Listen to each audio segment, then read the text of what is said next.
விலைவாசி உயர்வு மற்றும் ரயில்வே காலி பணியிட குறைப்பிற்கு எதிராக திண்டுக்கல்லில் இடதுசாரிகள் மற்றும் விசிக இணைந்து கண்டன ஆர்ப்பாட்டம். விடுதலை சிறுத்தைகள் கட்சி, இந்திய கம்யூனிஸ்ட் கட்சி, இந்திய கம்யூனிஸ்ட் கட்சி மார்க்சிஸ்ட் மற்றும் இந்திய கம்யூனிஸ்ட் கட்சி லெனினிஸ்ட் ஆகிய 4 கட்சிகள் ஒன்றிணைந்து மத்திய அரசுக்கு எதிராக திண்டுக்கல் தலைமை தபால் நிலையம் அருகே மாலை ஆர்ப்பாட்டத்தில் ஈடுபட்டனர்.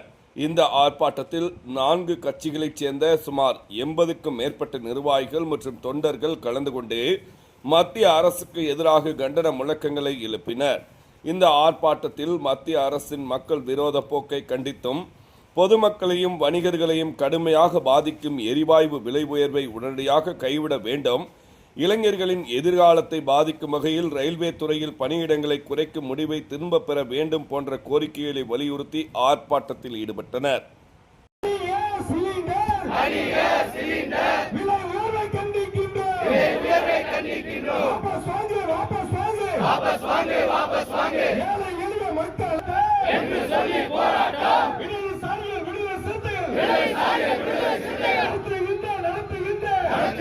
நடத்துகின்ற